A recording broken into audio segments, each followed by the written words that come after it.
దేవుని నామమును బట్టి కూడి వచ్చిన మీ అందరికి కూడా ప్రభు పేరట వందనాలు.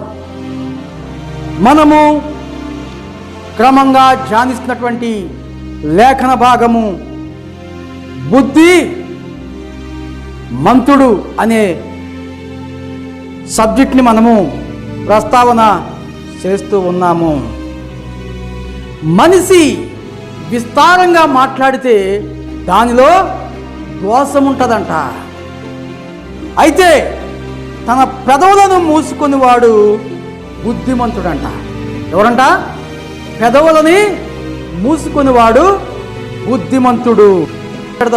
యాకోబు రాసిన పత్రిక 1:19 నా ప్రియ సహోదరులారా, విస్తారమైన మాటల్లో శ్వాసం ఉండక మాందు. తన నోరును పెదవులను మూసుకుని వాడు బుద్ధిమంతుడు అంటే. ఎవరు బుద్ధిమంతుడు? ఎవరు బుద్ధిమంతులు అంటే తన పెదవులను మూసుకుని వాడు బుద్ధిమంతుడు.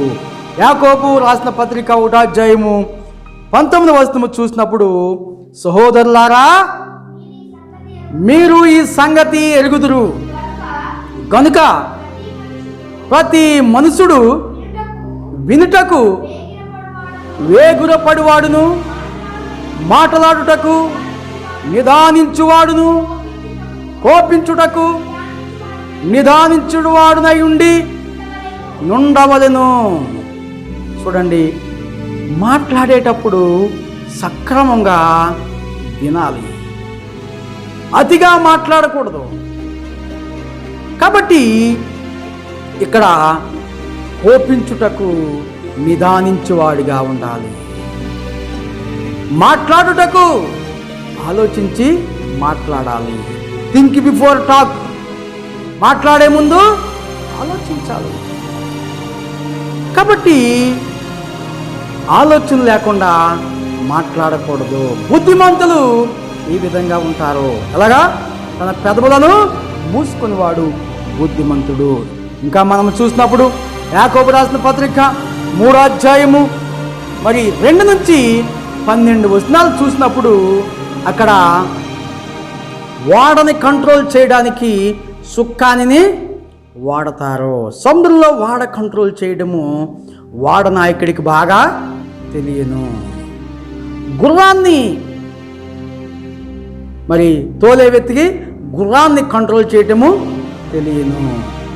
నాలుకని వాడే వ్యక్తి నాలుకని కంట్రోల్ చేయడము ఆ వ్యక్తికి తెలియాలి కదా. ఆ నాలుకి మాట మాటకు అదిరిపడద్దంట. అలాగుననే నాలుక కూడా మానవుడి యొక్క శరీరంలో చిన్న అవయవమైనను బహుగా అదిరిపడును. ఎంత కొంచెము నిప్పు. ఆగండి, చూడండి, ఇప్పుడు మానవుడి యొక్క అవయవాల్లో నాలుక చిన్నది, అది బహుగా అదిరిపడుతుందంట. దాన్ని కంట్రోల్ చేయటము ఈ మానవుడి తరం కదండి. వాడను కంట్రోల్ చేయొచ్చు, గుర్రాన్ని కంట్రోల్ చేయొచ్చు, నాలుకని కంట్రోల్ చేసుకోలేకపోతున్నాడు మానవుడు. అది ఊరుకురికే అదిరిపడుతుంది. చిన్నదానికి పెద్దదానికి మాటకు మాట తిరిగేస్తూ ఉంటుంది. నాలుక అదిరిపడుతూ ఉంటుంది, ఆగదు. ఎంత కంట్రోల్ చేసినా 16, 32 పళ్ళ మధ్య అటు ఇటు నాట్యం ఆడేస్తూ ఉంటుంది నాలుక. నాలుకని కంట్రోలు చేసుకున్నవాడు బుద్ధిమంతుడంట. అలాగే చిన్న నుప్పు పెద్ద అడవిని తగలబెడతాదంట. నుప్పు చిన్నదే. ఆ మ్యాచ్ బాక్స్లో ఎంతెంత ఉంటాయండి అగ్గి పుల్లలో? ఎంత ఉంటాయి అగ్గి పుల్లలు? ఎంత ఉంటాయి అగ్గి పుల్ల అంటారు కదా. ఆ అగ్గి పుల్ల ఎంత ఉంటుంది? చిన్నదే ఉంటుంది. దాన్ని దానికి టచ్ చేసి నిప్పు తీసి అంటించినప్పుడు ఎంత పెద్ద అడవైనా తగలబడిపోతుంది. ఆ నిప్పుతో ఎంతమంది రోజు పొయ్యిలు వెలిగించి వంట చేసుకుంటున్నారు. నిప్పు లేకపోతే ఆహారము ఉడికించడము అసాధ్యం. అది గ్యాస్ స్టవ్ అవ్వచ్చు, కట్లు పొయ్యి అవ్వచ్చు, కిరోసిన్ పొయ్యి అవ్వచ్చు. నిప్పు లేకుండా ఆహారము తయారవడము అసాధ్యము. కాబట్టి ఉడికించడానికి ఆహారముని ఉడికించడానికి నిప్పుని ఉపయోగిస్తారు. చిన్న నిప్పుని ప్రపంచంలో అందరి పొయ్యిలు వెలిగించి అందరి కడుపులు నిండడానికి ఆహారాన్ని తయారు చేస్తుంది. చిన్న నిప్పు పెద్ద అడవిని తగలబెట్టినట్టు చిన్న నిప్పు ఇంటి వారందరికీ పొయ్యి మీద ఆహారము వండి సిద్ధపరిచినట్లు. మనం ఇంకా కిందకు చూసినప్పుడు నాలుక అగ్నియే. నాలుక మన అవయవములలో ఉంచబడిన పాప ప్రపంచమై సర్వ శరీరమునకు మాలిన్యము కలగజేయచ్చు, ప్రకృతి చక్రమునకు చిచ్చు పెట్టును. అది నరకము చేత చిచ్చు పెట్టబడును. చాలండి, నరకము చేత అంట చిచ్చు పెట్టబడును. నాలుక చిన్నదే, అది మన అవయవాలంట పాప ప్రపంచమై ఉందంట. శరీరం అంతటికి కూడా మాలిన్యము అవమానం తెచ్చేదిగా ఉందంట. మన మాటలను బట్టి అదిరిపడతా ఉంటే మన శరీరానికి అంతటికి కూడా మన దేహానికి అంతటికి కూడా మన నాలుకని కంట్రోల్ చేయకపోతే ఏమవుతుందంట? అవమానము మాలిన్యము తెచ్చి పెడుతుందంట. తన పెదవులను మూసుకునేవాడు బుద్ధిమంతుడు. ఎవరు బుద్ధిమంతులని మనం ఇంకా చూసినప్పుడు సామెతల గ్రంథము 15వ అధ్యాయము 5వ వచనాన్ని కూడా మనం చూద్దాం.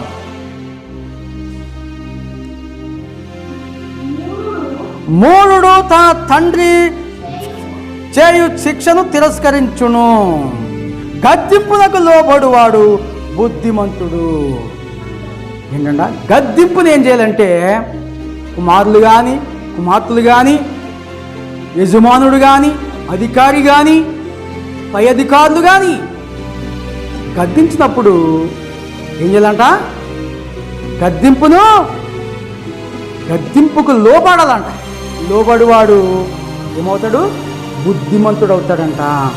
ఎందుకు పెద్దవారు గద్దిస్తారంటే నువ్వు సక్రంగా నడవమని, నీ నడకను సరి చేసుకోమని, నువ్వు చేస్తున్నది కరెక్ట్లో లేవు, రాంగ్లో ఉన్నావు, కరెక్ట్ చేసుకోమని, కరప్షన్ చేయడానికి పెద్దవారు గద్దిస్తారు.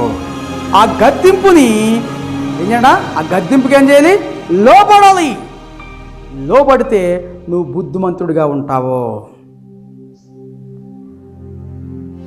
కాబట్టి టీచరు పిల్లల్ని గద్దిస్తాడు. టీచర్ గద్దింపుకి పిల్లలు లోబడాలి. అప్పుడు వాళ్ళు బుద్ధిమంతులు అవుతారు.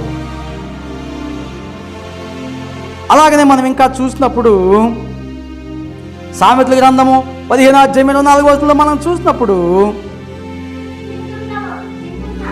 క్రిందనున్న పాతాళమును తప్పించుకొనుమని వలనని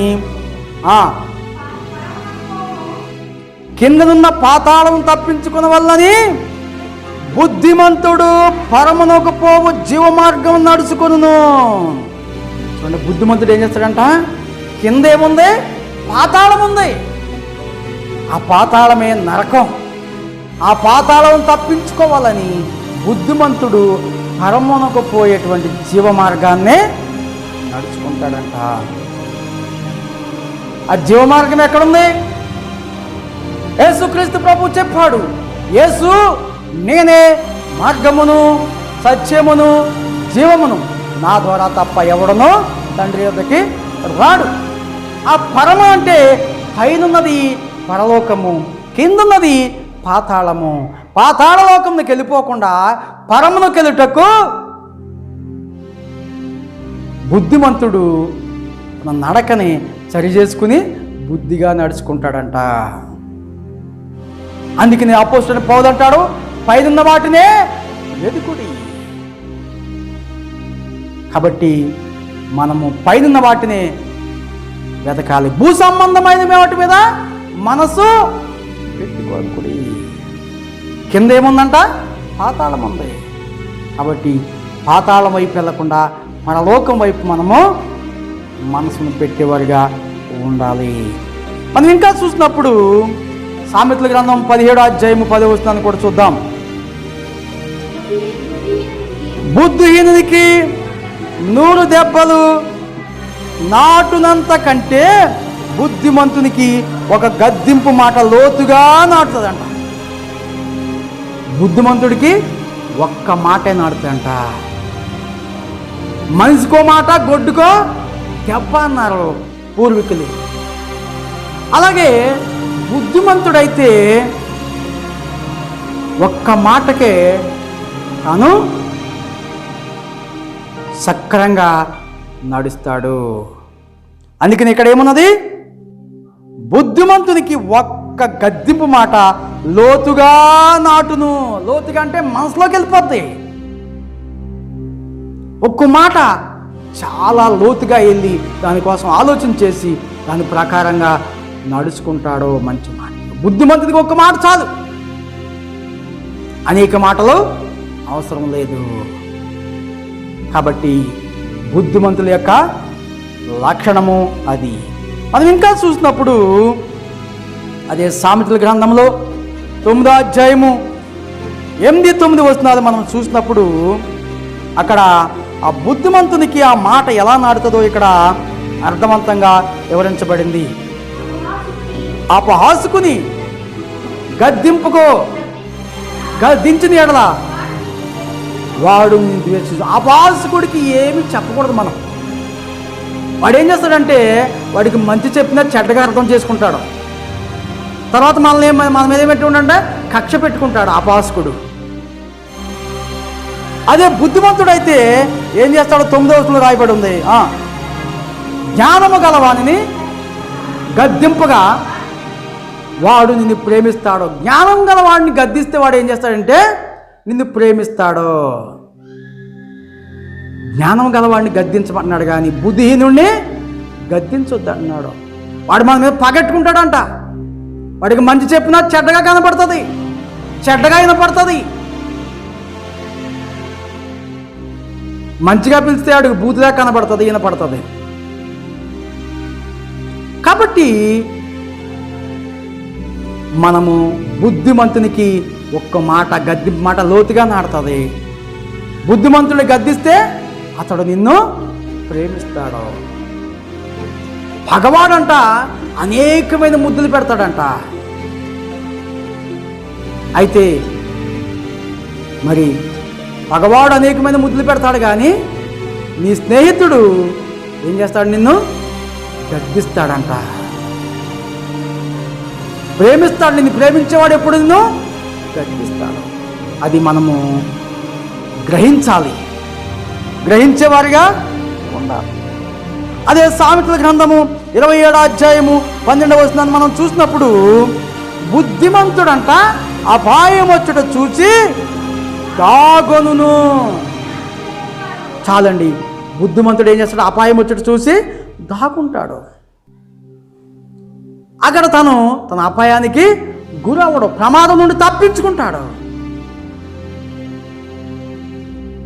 ఇలాగ చూస్తే దావీదుకి చాలా ప్రమాదాల నుండి దావీదు తప్పించబడ్డాడు. తన మామ అయిన సౌలు అనేక మార్లు తన ఈటిని దావీదు మీద కిదిరినప్పుడు అది పక్కకు తొలగి గోడకు గుచ్చుకున్న సంగతులు ఉన్నాయి. దావీదుని అనేక మార్లు చంపాలన్నప్పుడు మరి దావీదు తన యొక్క మామ ప్రయత్నాలన్నిటిలో నుండి తప్పించబడ్డాడు. దేవుడే దావీదుని తప్పించినట్లుగా మనము చూడగలము. అందుకే బుద్ధిమంతుడు అపాయం వచ్చుట చూసి దాక్కును. జ్ఞానం లేని వాడు యోచింపక అందులో పడిపోతాడంట. ఎంతమంది జ్ఞానం లేకుండా పడిపోతూ, ఎంతోమంది ప్రాణాలనే కోల్పోతూ. మనం ఇంకా చూసినప్పుడు యెషయా గ్రంథము 31వ అధ్యాయము 2వ వచనం మనం చూసినప్పుడు అక్కడ ఆయనయు బుద్ధిమంతుడుగా ఉన్నాడు. ఎవరంట?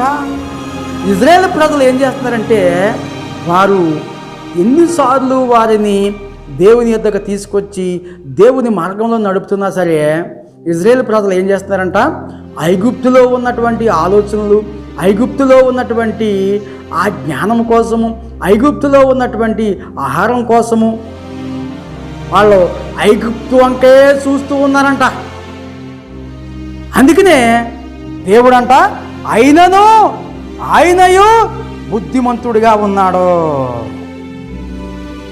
మనం చూసినప్పుడు యెషయా గ్రంథం 29వ అధ్యాయము 15-18 వచనాలని మనం చూసినప్పుడు తమ ఆలోచనలు యెహోవాకు కనబడకుండా లోపల వారిని మరుగు చేయి చూచు వారికి శ్రమ. 16 కూడా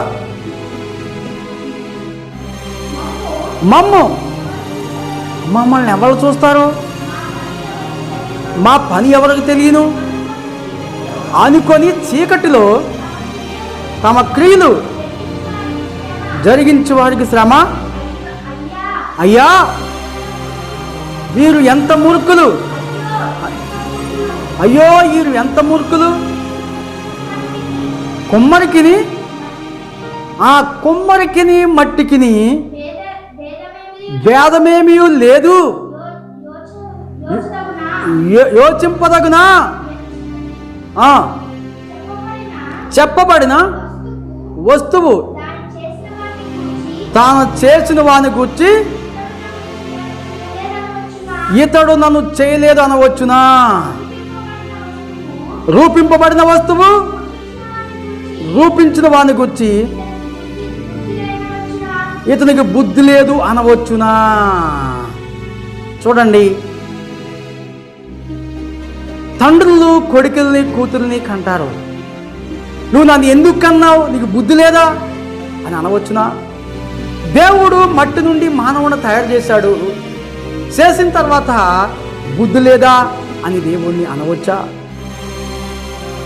మట్టి నుండి కొండని తయారు చేయవాడు కుమ్మరి, మట్టికి కుమ్మరికి సంబంధం లేదు అని అనవచ్చునా. అనదగదు కదా. ఇలాగున బుద్ధి లేని వారు అంటారు. బుద్ధిమాలిన వారు యోచిస్తారు, నేను ఎక్కడి నుంచి తయారు చేయబడ్డాను, నా దేవుడు ఎవరు, నేను ఎలాగ తయారు చేయబడ్డాను, నేను ఈ భూమి మీద ఉంటా కారణం ఏంటి, ఈ ప్రకృతి వృక్షములన్నీ ఎలాగొచ్చినాయి, గాలి ఎక్కడి నుంచి వస్తుంది, నీరు ఎక్కడి నుంచి వస్తుంది, వెలుతురు ఎక్కడి నుంచి వస్తుంది, చంద్రుడు ఎక్కడి నుంచి వస్తున్నాడు, చీకటి ఎక్కడి నుంచి వస్తుంది అని ఎప్పుడన్నా యోచించావా? బుద్ధిమంతులు వీటి గురించి ఆలోచిస్తారు. దేవుడిని ఎరిగిన వారు, దేవుని దగ్గరికి వచ్చిన వారు, దేవుని వాక్యం ఎరిగిన వారు, దేవుని వాక్యం విన్నవారు, దేవుని అనుసరించేవారు వీటి గురించి ఆలోచిస్తారు.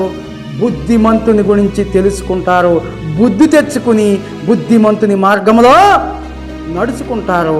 అందుకనే ఆయనయు బుద్ధిమంతుడిగా ఉన్నాడు.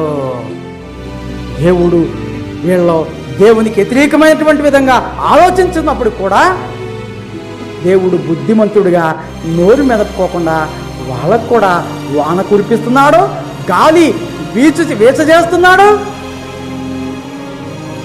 అవునా కదా? ఆహారముని అందిస్తూ ఉన్నాడు. అందుకని దేవుడు బుద్ధిమంతుడిగా ఉన్నాడు. దేవునికి వ్యతిరేకంగా నడిచే వాళ్ళని కూడా దేవుడు ఆయన బుద్ధిమంతుడిగా ఉండి వాళ్ళ బుద్ధిహీనతని భరిస్తూ వాళ్ళని కనికరిస్తున్నాడు. కాబట్టి బుద్ధి లేని వాళ్ళారా బుద్ధి తెచ్చుకోండి. దేవుడు ఎవరనేది ఆలోచించి ఆయన మార్గంలో నడిచి బుద్ధి తెచ్చుకోండి. దేవునికి వ్యతిరేకంగా ఎందుకు ఆలోచిస్తారు? ఇజ్రాయేల్ ప్రజలు అలాగే ఆలోచన చేస్తారంట, ఎవడో చూడలేదు అనుకుంటారంట. వారు ఐగుప్తు వైపు ఎక్కువ మనసు పెడుతూ ఉన్నారంట. ఆయన దేవుడు బుద్ధిమంతుడిగా ఉంటూ ఉన్నాడు. ఇంకా మనము చూసినప్పుడు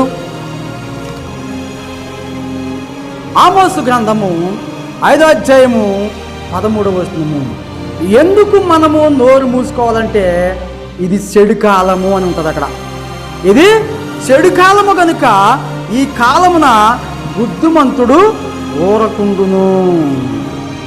ఎందుకు చెడు కాలం అంటే, మరి ప్రభుత్వాల్లో కానీ ప్రపంచములు కానీ చూసినప్పుడు తనకు కావలసిన కార్యములు జరుగుటకు అన్యాయము న్యాయాన్ని కప్పేస్తుంది.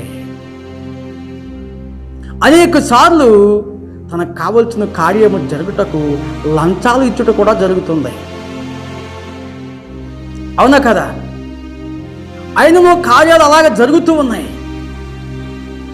అందుకని బుద్ధిమంతుడు తన పెదవులను మూసుకొనును. అయితే ఇది చెడు కాలము. మంచివాడిని ఇంకా మంచిగా ఉన్నది, చెడ్డవాడిని ఇంకా చెడ్డగానే ఉన్నది. నువ్వు బుద్ధిమంతుడిగా ఉండు, నీ బుద్ధి నిన్ను రక్షిస్తుంది. ఇది చెడు కాలము అని మనకు తెలుసు. అయితే ఈ చెడు కాలమున బుద్ధిమంతుడు ఎలా ఉంటాడా? ఊరకుండును అని ఆమోసు గ్రంథంలో ఉంది. ఆమోసు గ్రంథం 5వ అధ్యాయం 13వ వచనం కంటే 12వ వచనంలో కూడా ఈ నీతి న్యాయాల గురించి ఏమి జరుగుతుంది, ప్రపంచంలో ఏమి జరుగుతుంది, తమ అనుకూలంగా న్యాయాన్ని మలుచుకోవడానికి లంచాలు ఇచ్చేవాళ్ళు, న్యాయాన్ని వాళ్ళ వైపు తిప్పుకోవడానికి మరి అడ్డంగా ప్రవర్తించే వాళ్ళు ఉన్నప్పటికీ కూడా అది అలాగ జరుగుతూ ఉంది. దాన్ని చూస్తూ బుద్ధిమంతులు ఏం చేస్తారంట? ఊరకుండినట్లు ఈ కాలమున, ఇది చెడు కాలము కనుక ఈ కాలమున బుద్ధిమంతుడు ఊరక ఉండును. బుద్ధిమంతులు ఊరక ఉంటారు. ఇంకా మనం చూసినప్పుడు బుద్ధిమంతుడంట బండ మీద తన ఇల్లుని కట్టుకుంటాడంట. బుద్ధిహీనుడు ఇసుకలో తన ఇల్లు కట్టుకుంటాడంట. మత్తయి సువార్త 7వ అధ్యాయం 24వ వచనంలో ఈ మాట ఉంటుంది. బండ మీద ఇల్లు కట్టుకున్న బుద్ధిమంతుని పోలియుండును. ఆ బుద్ధిమంతుని ఇల్లు అనగా మన దేహానికి, మన శరీరానికి సాదృశ్యంగా ఉంది. యెహోవా ఇల్లు కట్టించిన ఎడల కట్టువారి ప్రయాసము వ్యర్థము. యెహోవా తన హస్తాలతో మన శరీరాన్ని కట్టించలేదు కానీ తానే కట్టేశాడు. ఎవరినంటే మానవుని కట్టినవాడు, మానవ నిర్మాణకుడు దేవుడు. కాబట్టి ఈ ఇల్లు మానవ ఇంటికి సాదృశ్యంగా మన ఇల్లు ఉంది, శరీరం అనే ఇల్లుని. ఈ ఇల్లుని సక్రంగా మనము కాపాడుకోవాలి. ఆరోగ్య విషయంలోను, ఆలోచన విషయంలోను, చూపు విషయంలోను, నడక విషయంలోను, ఆహార విషయంలోను జాగ్రత్తగా మనము ఉండాలి. ఈ శరీరానికి ఏం పెట్టాలంట? మంచి పదార్థములను భుజింపనియాలంట. అప్పుడు ఆరోగ్యము సక్రంగా ఉంటుంది.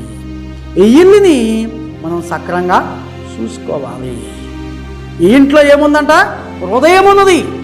ఈ హృదయాన్ని పవిత్రంగా ఉంచుకుంటే పరిశుద్ధుడు ఇందులో నివాసం చేయడం కోసము పరలోకపు తండ్రి ఈ మానవుడి నిర్మాణం చేశాడు.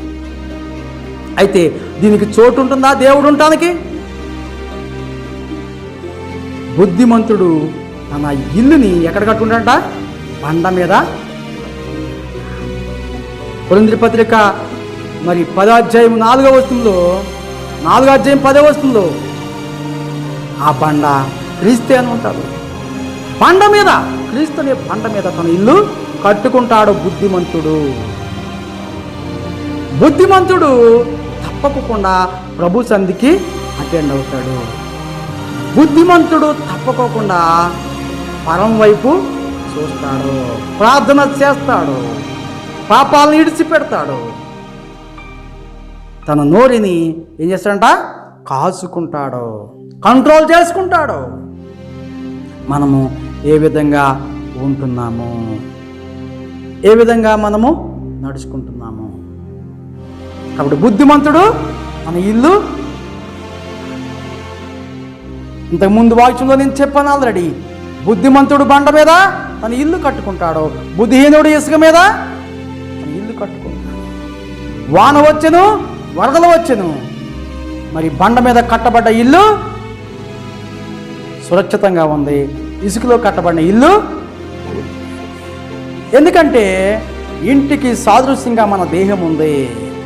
మన యథార్థమైన నడకని అప్పుడప్పుడు వాన పరీక్షిస్తుంది, అప్పుడప్పుడు గాలి పరీక్షిస్తుంది. గాలి వాన అనే పరీక్షకి మన ఇల్లు నిలబడుతుందా, కూలిపోద్దా? మనల్ని మనం పరీక్షించుకుని ప్రభువులో మనం కట్టుకుంటే మనం సురక్షితంగా ఉంటాము. శ్రమలు వచ్చినప్పుడు, ఇబ్బందులు వచ్చినప్పుడు, కష్టాలు వచ్చినప్పుడు, నిందలు వచ్చినప్పుడు, చేయరాని నిందకి, చెయ్యని తప్పుకి నింద భరించడం, ఇలాంటివి వచ్చినప్పుడు, ఇలాంటి గాలి వానలకి నిలబడే ఇల్లుగా ఆత్మీయ కట్టడం ఉండాలి. కాబట్టి కట్టబడ్డ ఇల్లుని ఏం పరీక్ష వస్తుందంట? ఇంటికి గాలి వాన అనే పరీక్ష వస్తుంది. ఆ పరీక్షలో ఆ ఇల్లు పాస్ అవుతే ఇంకెప్పటికీ కూడా కూలకుండా స్థిరంగా ఉంటుంది. పూర్వమైన ఇల్లు కూలిపోతాయి. ఈ శరీరం అనే ఇల్లు కూడా వయసు పెరిగిన తర్వాత ఏమవుతుంది? కూలిపోతుంది. యేసు ప్రభు చెప్పాడు తన దేహం గురించి, ఈ దేవాలయాన్ని పడగొడితే నేను దాన్ని 3 రోజుల్లో కడతా అన్నాడు. యేసు ప్రభు మరణించాడు, మరణించి సమాధి చేయబడి 3వ నాడు లేచాడు. కానీ వాళ్ళ అదనుకోలేదు, యెరూషలేము దేవాలయాన్ని కూలగొడతాడంట, 40 సంవత్సరాలు కట్టిన దేవాలయాన్ని కూలగొడతాడంట అని తప్పుగా ఆలోచించాడు. మన ఆలోచనలు తప్పు ఆలోచనగా ఉండకూడదు. కట్టబడ్డ ఇంటికి గాలి వాన అనే పరీక్ష వచ్చినప్పుడు అది బండ మీద కట్టబడితే అది స్థిరముగా ఉండాలి.